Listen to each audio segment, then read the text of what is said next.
Straight ahead on 12 News, Minnesota lawmakers prepare to consider medical marijuana, who it could help and why some are opposed. Then, voters in Wayzata schools say yes to the district's plans to keep up with growth. But first, teachers being heard. What do we want? Contract! Osseo teachers urge action on a contract. 12 News starts right now.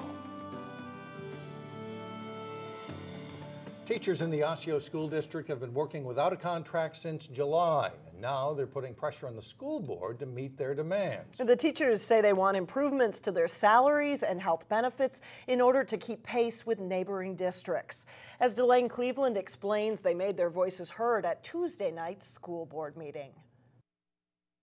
What do we want? Contract! When do we want it? Now! Nearly 400 teachers from District 279 came with chants, Kids count, recount! sharply worded signs, and a unified message for the members of the Osseo Area School Board. I'm starting to question whether District 279 has what it takes to support me through the remainder of my teaching journey. One by one, teachers made their way to the podium. I implore you to let future educators know that this district values teachers and their academic achievements. To express their displeasure with the lack of a contract. Frustrated teachers don't teach well. Frustrated teachers who are looking for other jobs aren't being on task the way you want them to be. Union leaders say they don't think the school district has offered them a fair and equitable contract offer. We have helped leverage district assets by saving on healthcare costs, early retirement incentives.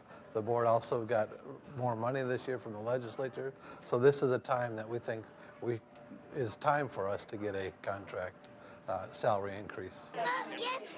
On top of that, this past fall, voters approved a $9 million operating budget levy. However, the Osseo board chair offered this response. Even with the levy dollars, our long-term budget forecast shows that expenses will continue to exceed revenue. In order to maintain our current level of programs and services, we will start drawing on our fund balance in fiscal year 16. Bottom line, both sides still have work to do. The question is, what kind of legacy are we going to leave behind? Well, as for what's next, the president of Education in Minnesota, Osseo, said to me that there is another round of contract negotiations scheduled for Friday. As of now, union members feel confident the two sides can reach an agreement before reaching out to a mediator for assistance. Mike and Alex? All right, thanks, Delane. Wayzata residents will soon see new schools and better technology in the classroom, thanks to voters who made it out to the polls last night. Voters decided overwhelmingly in favor of the building bond request and the technology levy renewal. Reporter Cassie Bonstrom joins us with more on that. Cassie? Well, Mike and Alex, with new housing developments being built in the area and all-day kindergartens starting in the fall, the district has said that they simply need more space to accommodate their increasing number of students, and voters have clearly agreed. The $109 million building bond request passed with 78% yes votes and 22% no votes. The building bond will pay for an expansion to the existing high school and a brand new elementary school. The district says enrollment at the high school is at 3,200 and it's only expected to grow. The bond money will also pay for safety, security, and technology infrastructure. We're anticipating up to 1,500 to 2,000 more students in grades kindergarten through 12 within the next decade, and essentially growing at twice the rate that we've been growing the last decade. So we absolutely need the space. The technology levy renewal also easily passed with 80% support. The renewal will fund the district's technology equipment and upgrades with about $2.7 million every year for the next decade.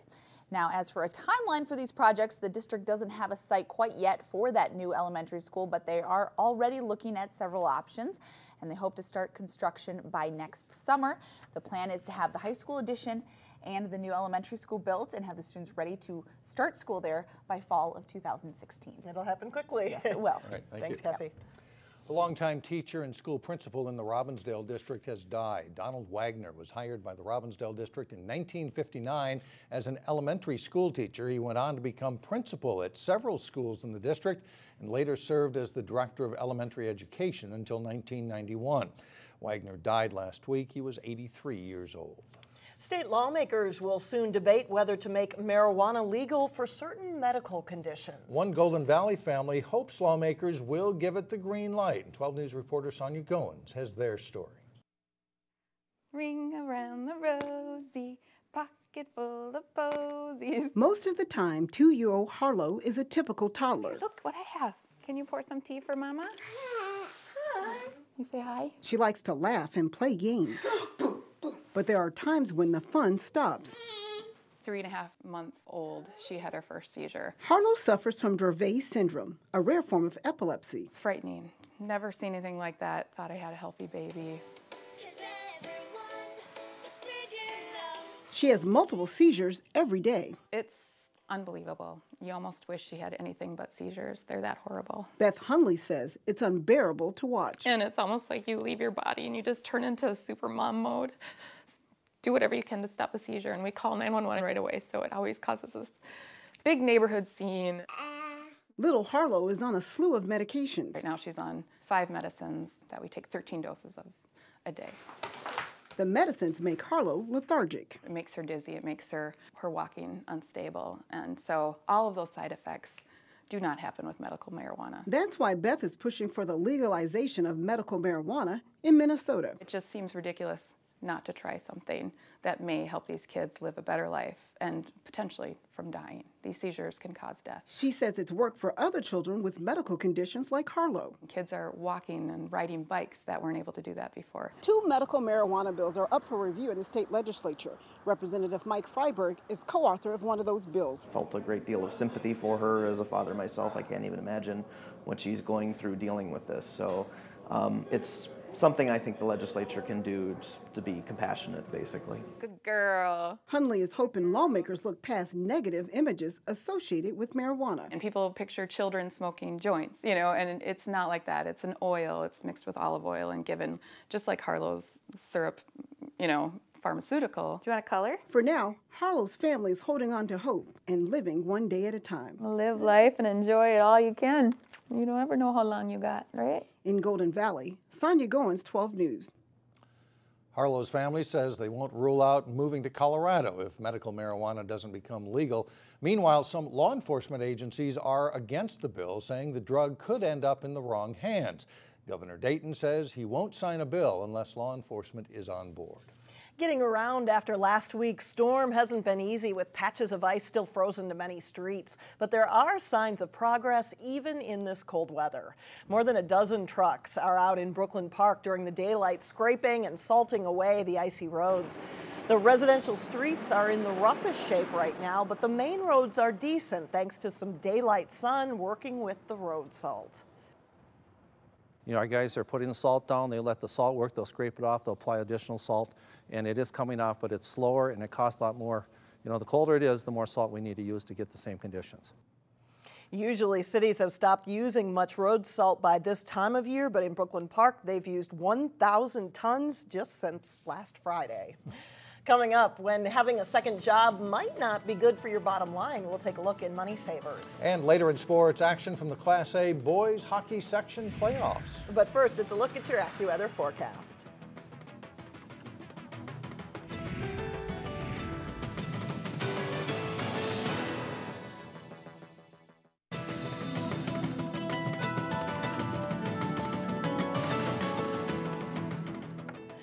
Percent of adults in the U.S. hold down more than one job. The extra cash can come in handy, help you pay down debt or maybe even pay for a vacation. But sometimes a second job might be actually costing you money. In today's Money Savers, reporter Shannon Slatton explains what to keep in mind when considering a second job. I work in the IT industry, and I work for a financial company downtown.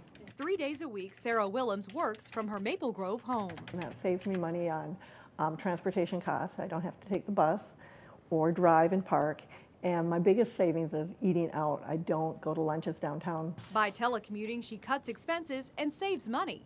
A few years ago, Sarah got a second job to earn extra cash. I thought at first, yeah, I'm going to save all this money and take a vacation or put it towards this college or something like that. But it really didn't pan out that way. Her expenses driving to St. Paul added up. There was traveling expenses, parking expenses, and we had to wear a uniform, which was kind of costly because you had to have special shoes, and they kind of changed the shoes a couple times. When Sarah got help from a financial planner, And then he said, "Why are you working? You know, all of your money is going to go to taxes." so Sarah quit her second job, changed her deductions and 401k contributions, and then cut expenses. So not only was it a win by saving more for my future, I also actually netted more every 2 weeks. Financial advisor Nicole Middendorf says second jobs are good to help meet short-term financial goals, like paying for a vacation or paying for holiday gifts or even getting out of credit card debt. It's good to get a second job when you have a need for the money, or if you feel that you could get a second job so that you could save more, that it's going to put you in a different place. But you should always look at the bottom line, as in how much will you net after all expenses are taken out. Okay, if I'm taking the second job, but yet I need to put my child in daycare to do it, net, are you really actually getting ahead? You might find that, like Sarah, you can net more money by cutting back instead of working more. In Maple Grove, Shannon Slatton, 12 News.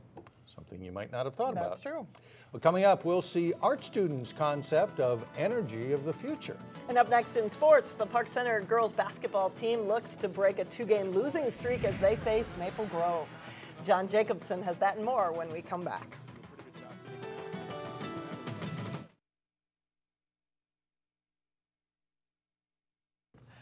Games this time of year mean a lot, and with playoff hockey going on right now, it could mean whether you get into the state tournament or not. That's right. Class A and AA action going on through Friday this week. State tournament next week. Local teams trying to make it. The Breck boys hockey team is skating for its 6th straight appearance in the Class A tournament. Mustangs are now just 1 game away from that goal. Breck in white meeting Delano in the Section 2A semifinals. The long rebound comes out to Dalton Weigel, whose slap shot beats goalie Brett Norling, and it's 2-0 Mustangs in the first period. Later in the first, Michael Orkey steals the puck at the Breck blue line. He skates in alone and goes glove side high for a shorthanded goal. And Breck is up 3-0 after 1. Second period, a nice passing here by the Mustangs. Parker Montgomery to David Husband out front to Lucas McCormick for the goal. And it's a 4-0 game. Still in the second with Breck on the power play. Orkey's shot is tipped in by Husband to make it 5-0. Breck goes on to win 5-2. The Mustangs face Orono in the section final Thursday night at Parade Ice Garden. In Section 4A, Totino-Grace is the top seed as the Eagles look to reach state for the first time since 2005. They faced off with South St. Paul in the Section 4A semis Tuesday. Second period, the Eagles' Jason Critcher's shot stopped by Tanner Johnson. Later, Nick Tandesky shoots, and Alex Johnson follows up on the rebound. But Tanner Johnson makes stops on both. He finishes with 35 saves. At the other end, Grace goalie Dominic Whippler makes the stop on the Packers' Nick Jerhoff. It's a scoreless game through 2. But in the third, the Eagles break through. Break Bogley to Kyle Brote in front. He scores the only goal of the game. Grace wins 1-0. The Eagles meet Matamidi for the section title Friday night at Aldrich Arena. It's been a strong season for Park Center's girls basketball team, but the Pirates lost consecutive games to Andover and Osseo. Maple Grove hoping to upend the Pirates on Tuesday night. Park Center will set a back screen for Kayla McMorris, and Ann Simonet finds her for the early 2. Watch the move by McMorris here. She spins by 2 players and gets the left-handed reverse to fall. She scores 19 points in the first half. Haley Barker, relentless from Maple Grove, attacking to score 2 over 10 first half points. The Crimson lead by 2. Hannah Schaub dishes to McKenna Dubois for the second of her consecutive threes. Park Center leads Maple Grove by 3 at the half. Second half, and the Pirates surge ahead. Simonet nails 2 3-balls in a row for an 8-point Park Center lead. Maple Grove claws back in it. Kayla Jones knocks down one of her 4 threes on the night. But the Crimson can't answer the next PC run. Schaub hits the runner in the lane for a 9-point lead. And McMorris is spectacular, tying her season high with 37 points as Park Center wins 74-60. Also in girls basketball, Hopkins hosted Eden Prairie. TT Starks, nice feed underneath to Molly O'Toole for the lay-in. Royals already up big in the first half. Later in the first, the Royals D comes up big. Liz Bolver deflecting a pass. Nia Holly scores and is fouled. Hopkins up 48-16 at the half. Second half, the Royals defense doesn't let up. Brian Livingston knocking it away. Holly racing down for the layup. And then quick passing from Hopkins. Ashley Bates to Holly, who finds O'Toole inside. And the lead is now 33 points. Bolver misses here, but Starks is there for the rebound and the score, getting fouled for the and one. Hopkins runs away with this one, winning 73-38. The Totino-Grace wrestling team is back in the state Class AA tournament for a second straight season. The Eagles are the number 4 seed for the tournament and come in with a 16-4 record. They beat Benilde St. Margaret's to win the Section 5 2A title. And in addition, 9 Grace wrestlers will compete in the individual tournament. The guys expected to be in this spot and are ready to go to work. I feel like we did really well at individuals. We had a few guys that had some slip-ups in there, but for the most part, we got a really solid team. We're peaking right now, and we'll be confident and ready to go at state. There's no doubt Totino-Grace is a strong team, but they didn't get an easy draw at state. The Eagles meet defending state champion Casson Manorville, the number 5 seed in the quarterfinals. They're a good program. They've always been a good program. You know, they won state last year, and they got a lot of good kids. They got a strong lineup, but for how our team's doing this year, we should definitely be able to take them. Grace and Casson Manorville wrestle at 11 o'clock Thursday morning at the XL Center. The winner would likely meet top seed Simley in the semis. We'll have highlights from that quarterfinal match, plus section hockey, Maple Grove and Centennial coming up Thursday starting at 4. All right, thanks, John. Still ahead, what happens when art and energy innovations meet? We'll tell you in a moment when we come right back.